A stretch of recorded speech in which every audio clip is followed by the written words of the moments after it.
రెండవ దినవృత్తాంతముల గ్రంథము 15వ అధ్యాయము. ఆ కాలమున దేవుని ఆత్మ ఓబేదు కుమారుడైన అజర్యా మీదికి రాగా అతడు ఆసాను ఎదుర్కొనిపోయి ఇలాగు ప్రకటించెను. ఆసా, యూదావారులారా, బెన్యామీనీయులారా, మీరందరూ నా మాట వినుడి. మీరు యెహోవా పక్షపు వారైన ఎడల ఆయన మీ పక్షమున నుండును. మీరు ఆయన యొద్ద విచారణ చేసిన ఎడల ఆయన మీకు ప్రత్యక్షమగును. మీరు ఆయనను విసర్జించిన ఎడల ఆయన మిమ్మను విసర్జించును. నిజమైన దేవుడైనను ఉపదేశము చేయు యాజకులైనను ధర్మశాస్త్రమైనను చాలా దినములు ఇశ్రాయేలీలకు లేకుండా పోవును. తమ శ్రమయందు వారు ఇశ్రాయేలీల దేవుడైన యెహోవా యొద్దకు మల్లుకుని ఆయనను వెదకినప్పుడు ఆయన వారికి ప్రత్యక్షమాయెను. ఆ కాలములలో దేశముల కాపురస్తులందరిలోనూ గొప్ప కల్లోలములు కలిగెను. కనుక తమ పనిపాటలను చక్కపెట్టుకున్నటకై తిరుగువారికి సమాధానము లేకుండెను. దేవుడు జనములను సకల విధములైన బాధలతో శ్రమపరచెను. కనుక జనమును పట్టణమును పాడు చేసెను. కాగా మీరు బలహీనులు కాక ధైర్యము వహించుడి, మీ కార్యము సఫలమగును.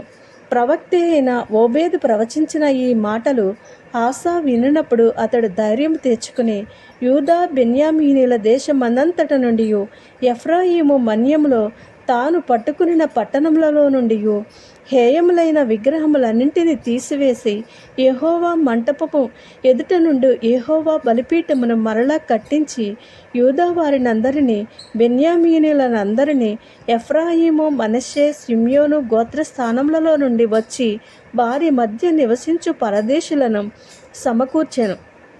అతని దేవుడైన యెహోవా అతనికి సహాయుడై ఉండుట చూచి ఇశ్రాయేలు వారిలో నుండి విస్తారమైన జనులు అతని పక్షము చేరిరి.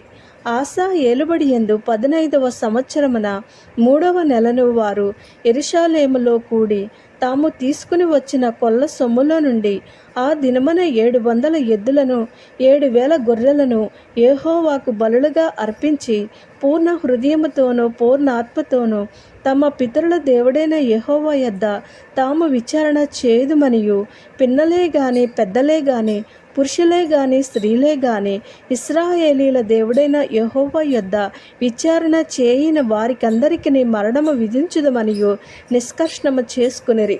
వారు ఎలుగెత్తి బొబ్బలిడుచు మేళములతో బూరల నాదముతోనూ బేరీధ్వనులతోనూ యెహోవా సన్నిధిని ప్రమాణము చేసిరి. ఈలాగు ప్రమాణము చేయబడగా యూదా వారందరూ సంతోషించిరి. వారు పూర్ణ హృదయముతో ప్రమాణము చేసి పూర్ణ మనసుతో ఆయనను వెదకియుండిరి గనుక యెహోవా వారికి ప్రత్యక్షమై చుట్టూనున్న దేశస్థులతో యుద్ధములు లేకుండా వారికి నెమ్మది కలుగజేసెను.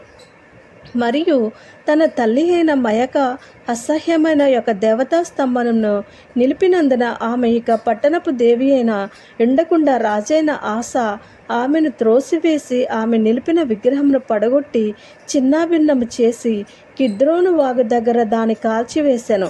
ఆసా ఉన్నత స్థలములను ఇశ్రాయేలులో నుండి తీసివేయలేదు, కానీ ఇతడు బ్రతికిన కాలమంతయు ఇతని హృదయము యథార్థముగా ఉండెను. తన తండ్రి ప్రతిష్ఠించినట్టు తాను ప్రతిష్ఠించినట్టు వెండిని బంగారమును ఉపకరణములను అతడు తీసుకుని దేవుని మందిరమునందుంచెను. ఆసా ఏలుబడి యందు 35వ సంవత్సరము వరకు యుద్ధములు జరగలేదు. ఆమేన్.